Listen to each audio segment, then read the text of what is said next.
అందరికీ నమస్కారం. Welcome to job box 360 YouTube channel. RRB group D exam సంబంధించి already maths classes అనేవి start చేయడం జరిగింది. ఒకవేళ ఆ వీడియోస్ చూసుకున్నట్లయితే ఒకసారి చూసుకోండి. మీకు ఆల్రెడీ 2 వీడియోస్ అనేది అప్లోడ్ చేశాను. నీట్గా మీకు ఎక్స్ప్లెయిన్ చేయడం జరిగింది. మ్యాథ్స్ స్టూడెంట్స్ అయినా నాన్ మ్యాథ్స్ స్టూడెంట్స్ అయినా ఇద్దరికి అర్థమయ్యేటట్లు జాగ్రత్తగా చెప్పాను.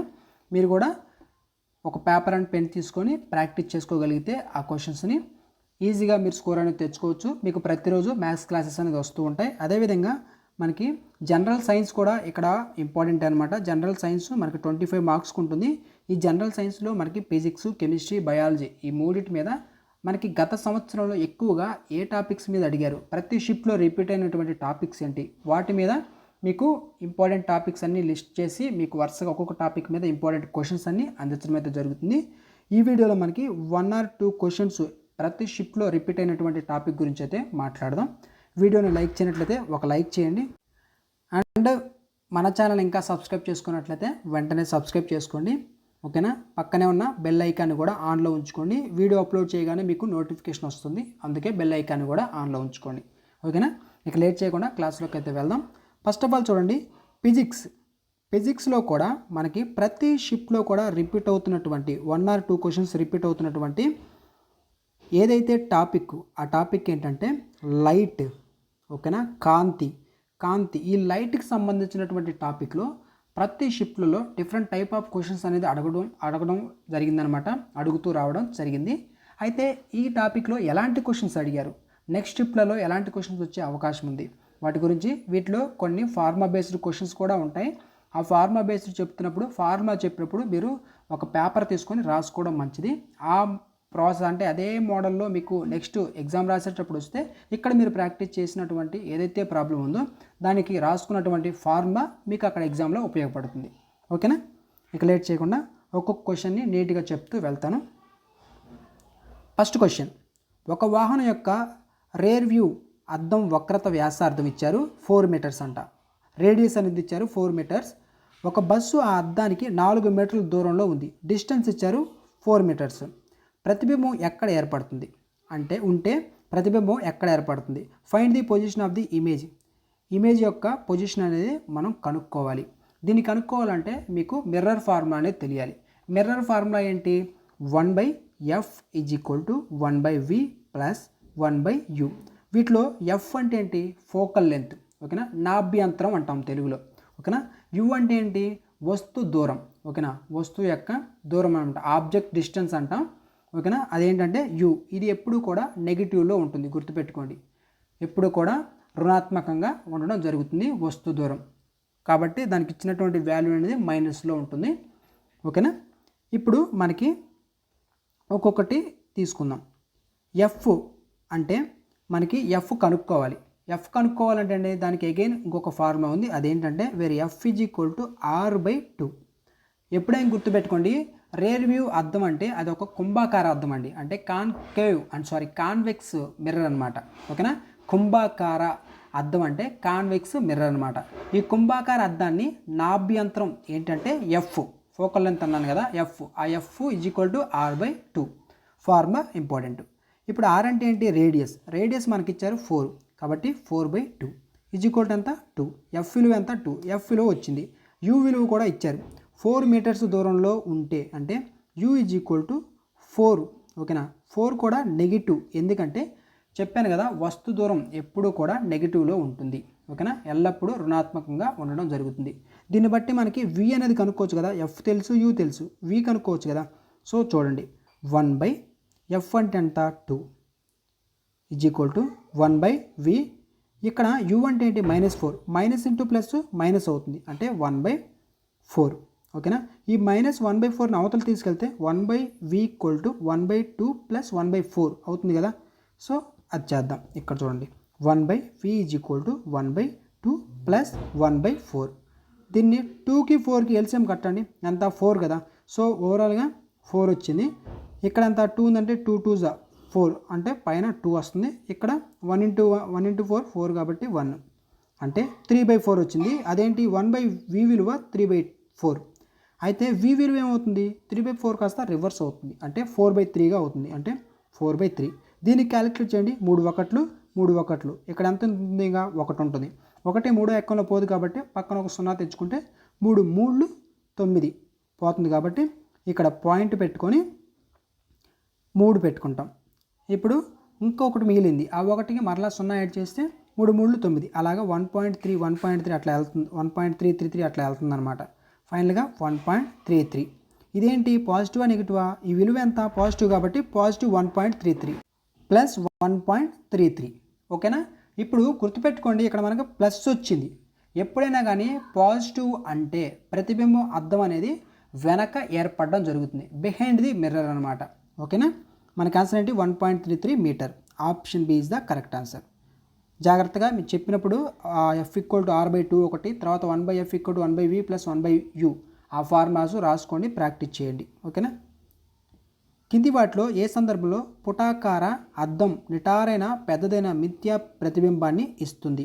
In which of the following cases does a concave mirror form an erect magnified and visual image?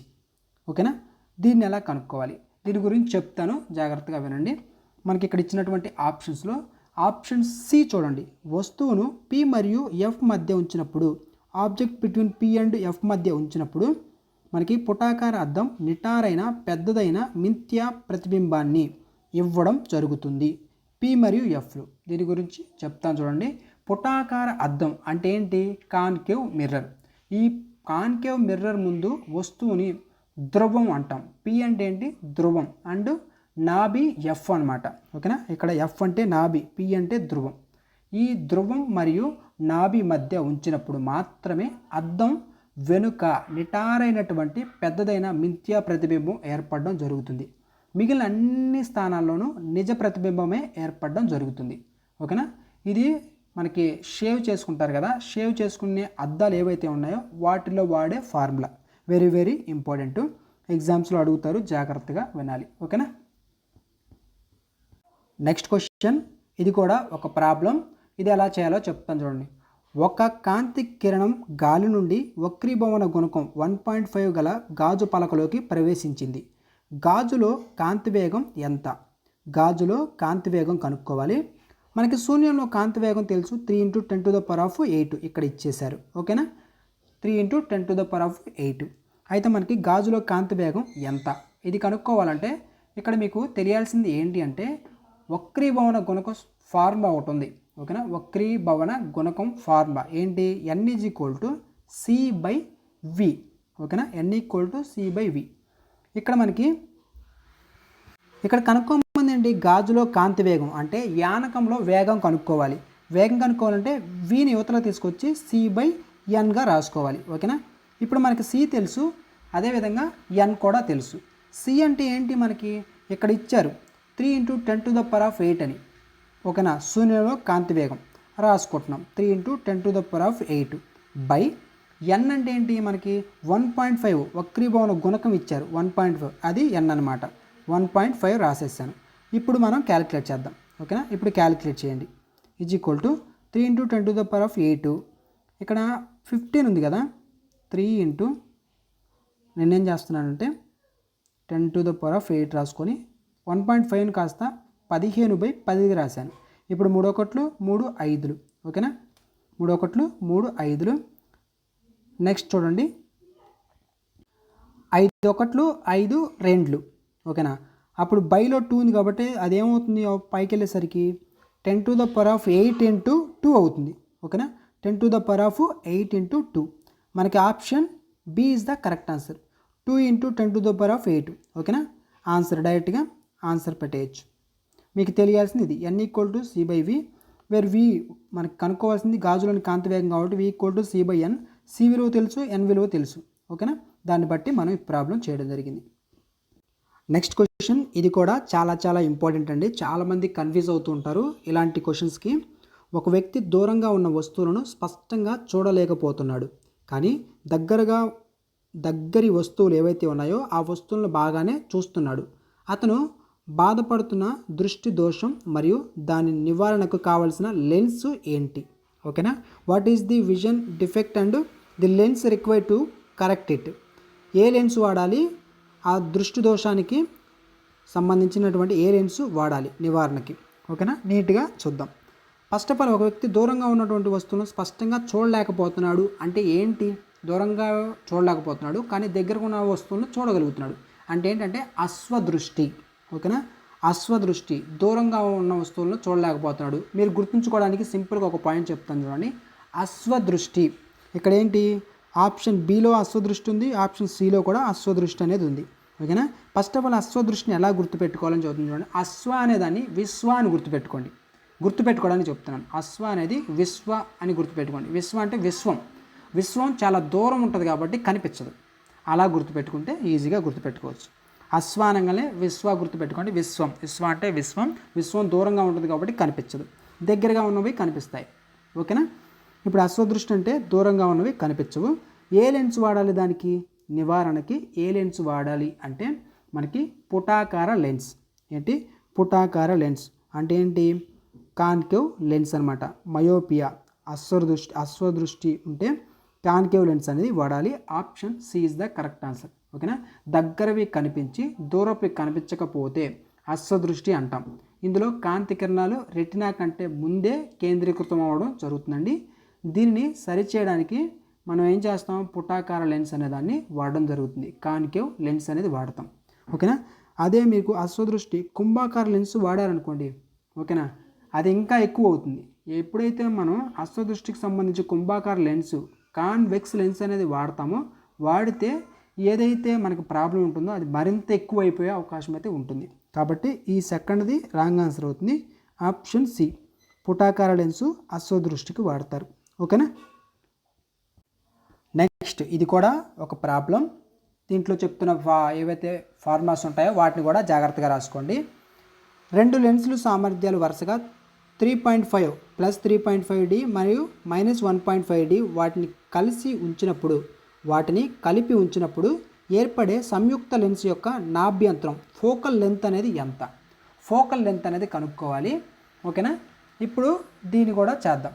Samyukta lens మొత్తం సామర్థ్యం అంటే మనకి total power P is equal to P1 plus P2. ఈ రెండింటిని మనకు రెండు ఇచ్చారు కదా, రెండింటిని కూడితే వచ్చేదే టోటల్ పవర్. ఓకేనా, సంయుక్త లెన్స్ మొత్తం సామర్థ్యం P equal to P1 plus P2. P1 ఎంత?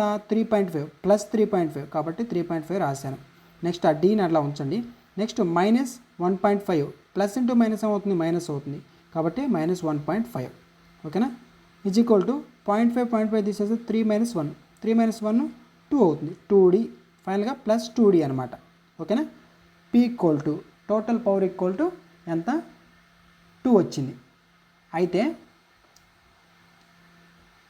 ఇప్పుడు ఫోకల్ లెంత్ కనుక్కోవడానికి ఫార్ములా ఏంటి? ఇందాక మనం చూసాం. ఫోకల్ లెంత్ కనుక్కోవడానికి రేడియస్ ఇచ్చినప్పుడు R/2 అన్నాం. కానీ ఇక్కడ ఏంటి? మనకి టోటల్ పవర్ అనేది ఇచ్చారు. ఇలా ఇచ్చినప్పుడు 100/P సెంటీమీటర్. ఓకేనా, ఇది కూడా గుర్తుపెట్టుకోవాలి. 100/P is equal to 100/P అంటే ఏంటి? 2 2 1 2 50. ఓకేనా, ఎంత? 50 centimetre. Focal length is equal to 50 centimetre. Option A is the correct answer, 50 centimetres.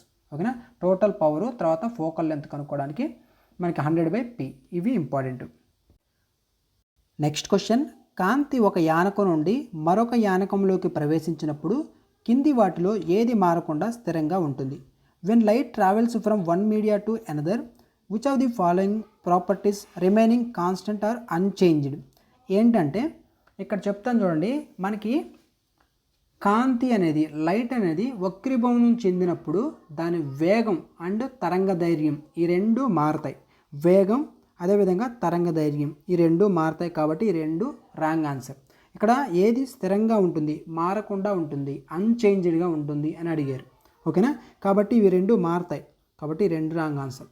ఇక్కడ పౌనపున్యం ఏదైతే ఉందో ఫ్రీక్వెన్సీ అంటాం కదా, ఈ ఫ్రీక్వెన్సీ అనేది కాంతి జనకం అనమాట. కాంతి జనకంపై ఆధారపడి ఉండడం జరుగుతుందన్నమాట. ఓకేనా, ఇస్ డిపెండ్ ఆన్ మనకి కాంతి జనకంపై ఆధారపడి ఉంటుంది కాబట్టి ఇది యానకం మారదనమాట. ఓకేనా, so frequency depends on only on the source of light, hence it remain unchanged during refraction. ఓకేనా, సింపుల్గా చెప్పాలంటే మీకు అర్థమయ్యేటట్టు చెప్తాను చూడండి. కాంతి వక్రీభవనం చెందినప్పుడు దాని వేగం మరియు తరంగ దైర్ఘ్యం అనేది మారుతాయి, పౌనఃపున్యం అనేది మారదు, గుర్తుపెట్టుకోండి. ఓకేనా. నెక్స్ట్ క్వశ్చన్, సూర్యోదయం మరియు సూర్యాస్తమయం సమయంలో సూర్యుడు ఎరుపు రంగులో కనిపించడానికి గల కారణం ఏంటి? సూర్యుడు ఎర్రగా కనిపించడానికి ఎర్లీ మార్నింగ్ మీరు గమనిస్తే సూర్యుడు ఎర్రగా కనిపిస్తాడు. తర్వాత సాయంత్రం సూర్యుడు వెళ్ళిపోయేటప్పుడు కూడా ఎర్రగా కనిపించడం జరుగుతుంది. ఓకేనా. దానికి కారణం ఏంటి అనేది క్వశ్చన్. ఇలాంటి క్వశ్చన్స్ అడుగుతారు, జాగ్రత్తగా చేయాలి. ఓకేనా. కారణం ఏంటంటే కాంతి పరిక్షేపణం, scattering of light. Option B is the correct answer. ఓకేనా. సూర్యోదయం కానీ లేకుంటే సూర్య అస్తమయం సమయంలో సూర్యకాంతి వాతావరణంలో ఎక్కువ దూరం ప్రయాణించాలి. తక్కువ తరంగ దైర్ఘ్యం ఉన్న నీలం, ఊదా ఏవైతే ఈ రంగులు ఉంటాయో నీలం రంగు కానీ ఊదా రంగులు ఎక్కువగా పరిక్షేపణం అంటే స్కాటరింగ్ చెంది విడిపోవడం జరుగుతుంది. ఎక్కువ తరంగ దైర్ఘ్యం ఉన్నటువంటి ఎరుపు రంగు మాత్రం పరిక్షేపణం చెందకుండా మన కంటిని చేరడం జరుగుతుందన్నమాట. ఓకేనా. ఎరుపు రంగు మన కంటిని చేరడం జరుగుతుంది, గుర్తుపెట్టుకోండి. ఆప్షన్ బి కాంతి పరిక్షేపణం, స్కాటరింగ్ ఆఫ్ లైట్ అనమాట కారణం.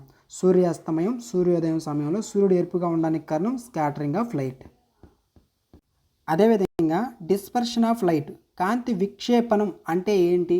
ఈ కాంతి విక్షేపణం అంటే ఒక తెల్లని కాంతి రంగులుగా విడిపోవడం అండి. ఓకేనా. ఎగ్జాంపుల్ ఏంటంటే ఇంద్రధనుసులో మీకు రంగురంగులు కనిపిస్తాయి.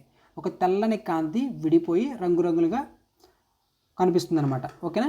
ఎగ్జాంపుల్ ఇంద్రధనుసు. నెక్స్ట్ టోటల్ ఇంటర్నల్ రిఫ్లెక్షన్, సంపూర్ణాంతర పరావర్తనం. ఇదేంటంటే ఎండమావులు ఏర్పడుతూ ఉంటాయి కదా, ఎండాకాలం మనకి దూరంగా నీళ్లు ఉన్నట్టు కనిపిస్తూ ఉంటాయి. దూరంగా నీళ్లు ఉన్నట్టు కనిపిస్తూ ఉంటుంది కదా, కానీ అక్కడికి వెళ్తే నీళ్లు కనిపించవు, వాటినే ఎండమావులు అంటాం. ఆ ఎండమావులు ఏర్పడడానికి కారణం టోటల్ ఇంటర్నల్ రిఫ్లెక్షన్. అదేవిధంగా ఆప్టికల్ ఫైబర్లో కూడా మనకి ఈ టోటల్ ఇంటర్నల్ రిఫ్లెక్షనే ఉంటుంది. ఓకేనా. ఇవి కూడా ఇంపార్టెంట్. తర్వాత కాంతి వ్యతిరీకరణం, ఇంటర్ఫరెన్స్ ఆఫ్ లైట్. ఇదేంటంటే మనకి చిన్నప్పుడు మీరు గమనించే ఉంటారు, సబ్బులు మనం బట్టలు ఉతికేటటువంటి సబ్బుని మీరు చేతికి ఇట్లా అనుకొని ఒక బెలూన్ అనేది తెప్పిస్తూ ఉంటారు. చిన్నప్పుడు మీరు చేస్తుంటే మీకు అర్థమవుతుంది. ఆ బెలూన్ వచ్చినప్పుడు ఆ బెలూన్ మీద పై పొరలో రంగురంగులు కనిపిస్తూ ఉంటాయి, కొన్ని రంగులు అనేవి కనిపిస్తూ ఉంటాయి. ఆ రంగు ఆ లేయర్ మీద కనిపిస్తున్నటువంటి ఆ కలర్స్ ఏవైతే ఉంటాయో దానికి కారణం ఏంటి అంటే ఇంటర్ఫరెన్స్. ఓకేనా. Light of interference. Next question, ఒక వస్తువును 20 సెంటీమీటర్ల నాభ్యంతరం కలిగిన కుంభాకార లెన్స్కు ముందు 30 సెంటీమీటర్ల దూరంలో ఉంచారు. ప్రతిబింబం యొక్క స్వభావం అండ్ ఆవర్ధనం అంటే మ్యాగ్నిఫికేషన్ ఎంత? ఇది కనుక్కోవాలి. మ్యాగ్నిఫికేషన్ కనుక్కోవడానికి ఫార్ములా ఉంది. ఓకేనా. దాని యొక్క స్వభావం కూడా కనుక్కోవాలి. మనకి ఫస్ట్ ఆఫ్ ఆల్ ఇక్కడ కుంభాకార లెన్స్కి సంబంధించి ఏమి ఇచ్చారు? నాభ్యంతరం ఎంత ఇచ్చారు? 20 సెంటీమీటర్ ఇచ్చారు. అది రాసుకుందాం. F ఈక్వల్ టు 20 సెంటీమీటర్, అది ప్లస్ 20 సెంటీమీటర్. ఓకేనా. 20 సెంటీమీటర్. నెక్స్ట్ మనకి ఏమి ఇచ్చారు?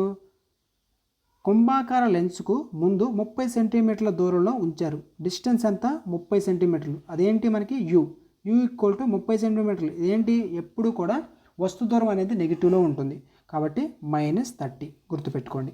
ఓకేనా. అయితే ప్రతిబింబం యొక్క స్వభావం అండ్ మ్యాగ్నిఫికేషన్ ఎంత? దీన్ని కనుక్కోవడానికి ఫస్ట్ ఆఫ్ ఆల్ మనకి వి తెలియాలి కదా. వి తెలిస్తేనే, వి ఎందుకు తెలియాలంటే మ్యాగ్నిఫికేషన్కి సంబంధించిన ఫార్ములా ఏంటంటే m is equal to v by u అండి. m equal to v by u. కాబట్టి వి కావాలి. వి కావాలంటే 1/f స్టార్టింగ్ ప్రాబ్లం చేస్తాం కదా, 1/f equal to 1/v plus 1/u ఉంది కదా, దీన్ని బట్టి వి తెచ్చుకోవచ్చు కదా. ఇక్కడ 1/f అంటే తెలుసు, 1/20. ఓకేనా. ఇది ఒక్క నిమిషం ఇక్కడ రాస్తాను, మీకు అర్థమవుతుంది.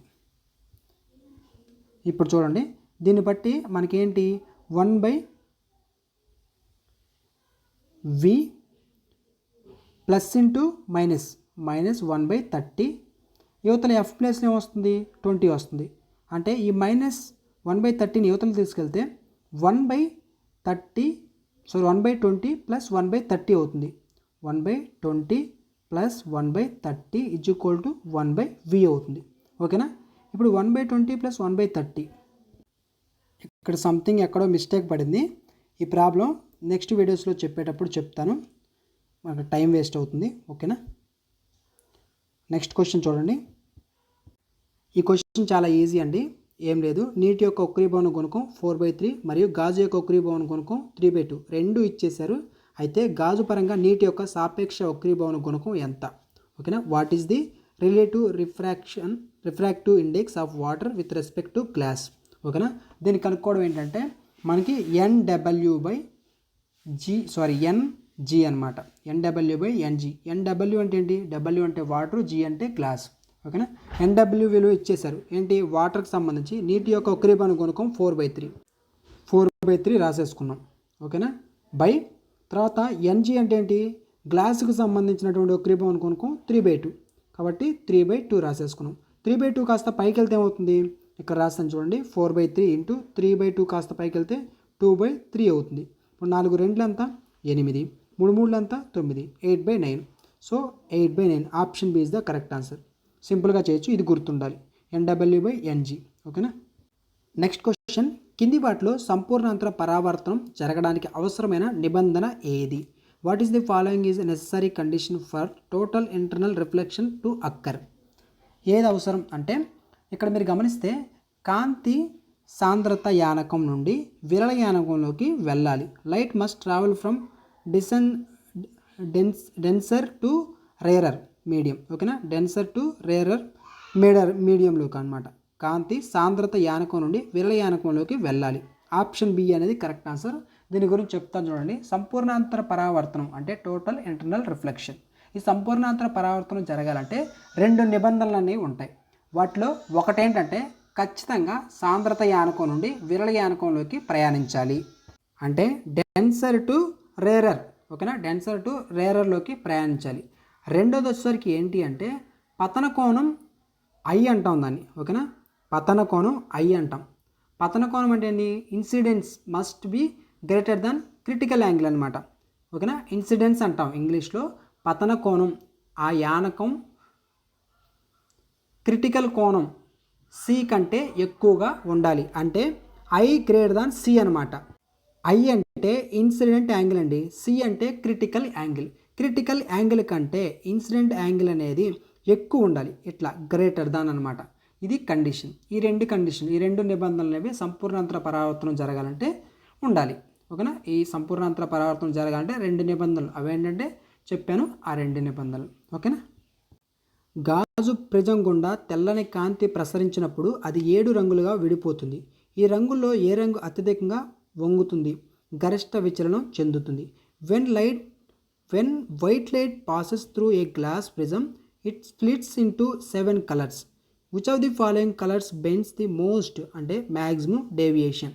ఎక్కువగా బెండ్ అవుతుంది అనేది కనుక్కోవాలి. ఏ కలర్ ఎక్కువగా బెండ్ అవుతుంది అంటే గుర్తుపెట్టుకోండి, మనకి ప్రిజంలో మనకి ఇక్కడ ఆన్సర్ ఏంటంటే ఊదా రంగు. ఓకేనా. వైలెట్ అనమాట. ఇది ఎక్కువగా బెండ్ అవ్వడం జరుగుతుంది. మనకి ప్రిజంలో విక్షేపణం అంటాం. అంటే డిస్పర్షన్ జరిగినప్పుడు మనకి ఏదైతే VIBGYO ఇవన్నీ ఏంటి? మనకి రంగులు, కలర్స్ అనమాట. ఈ కలర్స్లు ఏర్పడడం జరుగుతుంది. ఉదాహరణకు మనకి ఇక్కడ ఊదా రంగు ఏదైతే ఉందో ఈ ఊదా రంగు వైలెట్ రంగు అనేది తరంగ దైర్ఘ్యం అతి తక్కువగా ఉంటుంది. ఓకేనా. తరంగ దైర్ఘ్యం అతి తక్కువగా ఉంటుంది. వక్రీభవన గుణకం ఎక్కువ. ఓకేనా. అందువల్ల గరిష్టంగా వంగడం జరుగుతుంది. అంటే మ్యాక్సిమం బెండ్ అవ్వడం జరుగుతుంది అనమాట. అదేవిధంగా ఇక్కడ రెడ్ కానీ వీటి గురించి మాట్లాడితే ఈ ఎరుపు రంగు తరంగ దైర్ఘ్యం అనేది ఎక్కువ ఉంటుంది. ఓకేనా. మనకి ఊదా రంగుకి తరంగ దైర్ఘ్యం అనేది తక్కువ ఉంటే రెడ్ కలర్కి తరంగ దైర్ఘ్యం అనేది ఎక్కువగా ఉంటుంది. కాబట్టి ఇది అతి తక్కువగా వంగడం జరుగుతుంది. ఈ తరంగ దైర్ఘ్యం అనేది ఎక్కువ ఉంటేనేమో ఓకేనా బెండ్ అనేది తక్కువ ఉంటుంది. గుర్తుపెట్టుకోండి.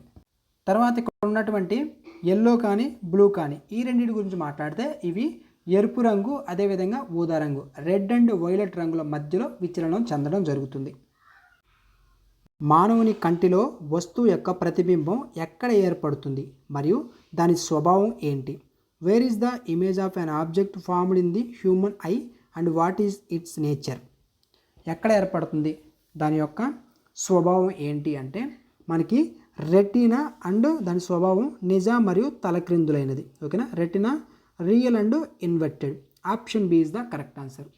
మానవుని కంటిలో ఉండేది కుంభాకార లెన్స్, కాన్వెక్స్ లెన్స్ అనమాట. ఓకేనా. ఇది కాంతిని కేంద్రీకరించి కంటి వెనుక భాగంలో ఉన్న ఏదైతే రెటినా ఉందో ఈ రెటినా పైన నిజ మరియు తలక్రిందులైనటువంటి అంటే రియల్ అండ్ ఇన్వర్టెడ్ ప్రతిబింబాన్ని ఏర్పరచడం జరుగుతుందండి. ఓకేనా, మన మెదడు దీనిని నిటారుగా గ్రహించడం జరుగుతుంది. ఈ పాయింట్ చాలా ఇంపార్టెంట్. మన మెదడు ఏదైతే ఉందో దీన్ని నిటారుగా గ్రహించడం జరుగుతుంది. The eye lens form a real and inverted image on the retina. ఓకేనా, ఇక్కడ ఉన్నటువంటి కార్నియా ఉంది కదా, ఈ కార్నియా గురించి మాట్లాడితే ఈ కార్నియా ఏంటి, కంటిపై ఉండే పారదర్శకమైనటువంటి ఒక పొర అన్నమాట. ఇది కాంతిని లోపలికి పంపడం జరుగుతుంది, కానీ ప్రతిబింబం ఎక్కడ ఏర్పరచదు, గుర్తుపెట్టుకోండి. Next Irish. ఈ ఐరిష్ కూడా ఇంపార్టెంట్. ఐరిష్ ఏంటంటే కంటి రంగు ఏదైతే ఉంటుందో ఈ కంటి రంగును మరియు కంటి పాప ఈ పరిమాణం ఏదైతే ఉంటుందో కంటి పాప పరిమాణం తర్వాత కంటి రంగును నియంత్రించేది ఏంటి అంటే ఐరిష్. ఓకేనా, దీని గురించి వస్తుంది, సపరేట్గా మీకు ఎక్స్ప్లెయిన్ చేస్తాను. నెక్స్ట్ క్వశ్చన్, ఒక పుటాకార అద్దం కాన్కేవ్ మిర్రర్ నాభ్యంతరం 15 సెంటీమీటర్లు వస్తువును ఎక్కడ ఉంచితే వస్తువు పరిమాణంలో సమానమైన నిజ ప్రతిబింబం ఏర్పడుతుంది. సమానమైన నిజ ప్రతిబింబం ఏర్పడేది ఎక్కడ? ఓకేనా, దీన్ని కనుక్కోవడానికి ఫస్ట్ ఆఫ్ ఆల్ పుటాకార అద్దంలో వస్తువు పరిమాణంలో సమానమైన ప్రతిబింబం ఏర్పడాలి అంటే వస్తువును వక్రత కేంద్రం సి వద్ద ఉంచాలండి. అదేవిధంగా వక్రత కేంద్రం దూరం వక్రత వ్యాసార్థానికి సమానం. వక్రత కేంద్ర దూరం అనేది డిస్టెన్స్ అనేది వక్రత వ్యాసార్థానికి సమానం. అంటే R = 2 × F. ఫస్ట్ ప్రాబ్లం మనం చూసాం, వేరే R/2 = F అని చూసాం. అర్థమైందా? దాన్ని బట్టి R = 2 × F. ఓకేనా, ఇది మీకు ఆల్రెడీ చెప్పాను కదా, ఇప్పుడు మీకు ఈ పాయింట్ అనేది అర్థమవుతుంది. ఇప్పుడు R = ఏంటండి 2 × F. మనకి F అనేది ఇచ్చారు, నాభ్యంతరం 15 సెంటీమీటర్లు, కాబట్టి 2 × 15 = 30. ఓకేనా, ఆన్సర్ అనేది option B 30 centimetres. Swimming pool. ఈ స్విమ్మింగ్ పూల్లోని నీరు దాని అసలు లోతు కంటే తక్కువ లోతు ఉన్నట్లు పైకి లేచినట్లు కనిపించడానికి కారణం ఏంటి? స్విమ్మింగ్ పూల్లో చూస్తే చాలా తక్కువ లోతు ఉన్నట్టు ఉంటుంది, కానీ దిగితే లోతు ఉంటుంది. ఓకేనా, దానికి కారణం ఏంటి అనేది క్వశ్చన్. దానికి కారణం ఏంటంటే కాంతి వక్రీభవనం. Option B refraction of light అనమాట. Due to refraction light rays bending away from the normal make the bottom of the pool appear raised అనమాట. అంటే కాంతి నీరు నుండి గాలిలోకి ప్రయాణించినప్పుడు లంబానికి దూరంగా వంగడం జరుగుతుందన్నమాట. దీనివల్ల కొలను అడుగు భాగం నుండి వచ్చేటటువంటి కిరణాలు రేస్ ఏవైతే ఉంటాయో పైకి లేచినట్లు అనిపించడం జరుగుతుంది. కొలను తక్కువ లోతున్నట్లు కూడా మనకు ఒక భ్రమ అనేది కలగడం జరుగుతుంది. ఓకేనా, నీటిలో వేసినటువంటి నిమ్మకాయలు మీరు కొన్నిసార్లు గమనించే ఉంటారు. మీరు నీటిలో ఒక నిమ్మకాయ వేస్తే అది పెద్దగా కనిపించడం కానీ, తర్వాత నీటిలో ముంచినటువంటి పెన్సిల్ ఒక సైడ్కి వంగినట్లు కానీ కనిపిస్తూ ఉంటుంది. దానికి కారణం కూడా ఈ కాంతి వక్రీభవనం, రిఫ్రాక్షన్ ఆఫ్ లైట్ అనమాట. అది కూడా ఇంపార్టెంట్, ఎగ్జామ్స్లో అడుగుతారు, జాగ్రత్తగా చూసుకోండి. అదేవిధంగా డిస్పర్షన్ గురించి మనం ఆల్రెడీ చూసాం. ఇక్కడ చూడండి, డిఫ్రాక్షన్ ఆఫ్ లైట్, కాంతి వివర్తనం. కాంతి వివర్తనం అంటే ఏంటంటే కాంతి అంచు చుట్టూ వంగడం అనమాట. అంచులు ఏవైతే ఉంటాయో కాంతి అంచుల చుట్టూ వంగుతూ ఉంటుంది, దాన్ని రిఫ్రాక్షన్ అని చెప్పేసి అంటాం. నెక్స్ట్ క్వశ్చన్, ఒక వస్తువును ఒక దర్పణం ముందు ఎక్కడ ఉంచినా ఎల్లప్పుడూ నిటారైన చిన్నదైన మిథ్యా ప్రతిబింబమే ఏర్పడుతుంది. అయితే ఆ దర్పణం ఏది? ఆ దర్పణం ఏది అంటే కుంభాకార దర్పణం, కాన్వెక్స్ మిర్రర్ ఓన్లీ. ఓకేనా, ఆప్షన్ సి కరెక్ట్ ఆన్సర్. మనకి కుంభాకార దర్పణం అంటే కాన్వెక్స్ మిర్రర్ వస్తువు ఎక్కడ ఉన్నా సరే ఎప్పుడు కూడా నిటారైన అదేవిధంగా వస్తువు కంటే చిన్నదైన మిథ్యా ప్రతిబింబం మాత్రమే ఇవ్వడం జరుగుతుందండి. అందుకే దీన్ని మనం వాహనాల్లో రేర్ వ్యూ మిర్రర్గా వాడడం కూడా జరుగుతుంది. ఓకేనా, వాహనాల్లో రేర్ వ్యూ మిర్రర్గా వాడేది ఏంటంటే కాన్వెక్స్ మిర్రర్, గుర్తుపెట్టుకోండి, కాన్వెక్స్ మిర్రర్. వయసు పైబడడం వల్ల కంటిలోని సిలియారీ కండరాలు బలహీనపడి కంటి లెన్స్ సాగే గుణాన్ని కోల్పోవడం వల్ల వచ్చే దృష్టి దోషాన్ని ఏమంటారు? ఈ దృష్టి దోషాన్ని ఏమంటారు? వయసు పైబడడం వల్ల వచ్చేటటువంటి వయసు పైబడడం వల్ల కంటిలోని సిలియారీ కండరాలు బలహీనపడి కంటి లెన్స్ సాగే గుణాన్ని కోల్పోవడం వల్ల వచ్చే దృష్టి దోషాన్ని ఏమంటారు అంటే చాత్వరం. ఏమంటారు? చాత్వరం అని చెప్పేసి అనడం జరుగుతుంది. ప్రిస్బయోపియా. ఓకేనా, presbyopia. Option C is the correct answer. ఏంటంటే మనకి వయసు అంటే ముసలివారు ఉంటారు కదా, వయసు పెరిగే కొద్దీ కంటి కండరాలు బలహీన పడడం వల్ల వచ్చే దోషాన్ని చాత్వరం అని చెప్పేసి అనడం జరుగుతుందండి. వీరు దగ్గర వస్తువుల్ని అదేవిధంగా కొన్నిసార్లు దూరపు వస్తువులను కూడా స్పష్టంగా చూడలేరు. మీరు గమనిస్తే ముసలివారు వృద్ధాప్యం ఉన్న వాళ్ళని మీరు గమనిస్తే వాళ్ళు కొన్నిసార్లు దగ్గర ఉన్న వస్తువులను చూడలేరు, దూరంగా ఉన్నటువంటి వస్తువులు కూడా వాళ్ళకి బోదరగా అంటే కొంచెం మసక కనిపించడం జరుగుతుందన్నమాట. ఓకేనా, దీన్ని చాత్వరం అని అంటారు. దీన్ని నివారించాలి అంటే ద్వినాభ్యంతర లెన్స్ అనేది వాడాలి. బైఫోకల్ లెన్స్ అంటాం, ద్వినాభ్యంతర లెన్స్ తెలుగులో, ఇంగ్లీష్లో బైఫోకల్ లెన్స్ అని అంటాం. వాటిని వాడడం జరుగుతుందన్నమాట. బైఫోకల్ లెన్స్ని వాడతారు, గుర్తుపెట్టుకోండి. ఓకేనా. కంటిపాప పరిమాణాన్ని నియంత్రిస్తూ మానవుని కంటికి ఒక నిర్దిష్టమైనటువంటి రంగును ఇచ్చే కండరాల పొర ఏది అంటే ఐరిష్. Option B కంటిపాప. ఓకేనా. ఐరిష్ అనేది కంటిపాప మధ్యలోకి వెళ్ళే కాంతి పర్సంటేజ్ ఏదైతే ఉందో ఈ పర్సంటేజ్ని నియంత్రించడానికి వీలుగా దాని పరిమాణాన్ని సర్దుబాటు చేస్తుందండి. అలాగే కళ్ళు నల్లగా, నీలంగా లేదా బ్రౌన్ కలర్లో ఉండడానికి కూడా ఐరిష్ రంగు కారణం అనమాట. ఓకేనా. ఆప్షన్ బి ఐరిష్ ఆర్ కంటిపాప అనేది ఆన్సర్. ఓకేనా.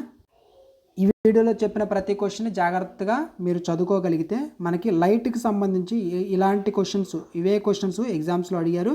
నెక్స్ట్ మీకు ఆర్ఆర్బి గ్రూప్ డిలో కూడా ఇలాంటి క్వశ్చన్స్ అడుగుతారు, జాగ్రత్తగా ప్రాక్టీస్ అవ్వాలి. ఓకేనా. నెక్స్ట్ ఇంకా ఎక్కువ ఏ టాపిక్స్ నుంచి అడుగుతున్నారో వాటిని కూడా మీకు అందిస్తాను. వీడియో లైక్ చేయనట్టయితే ఒక లైక్ చేయండి. ఫస్ట్ టైం మన ఛానల్ చూస్తుంటే సబ్స్క్రైబ్ చేసుకొని ఫాలో అవుతుండండి. ఓకేనా. Thanks for watching.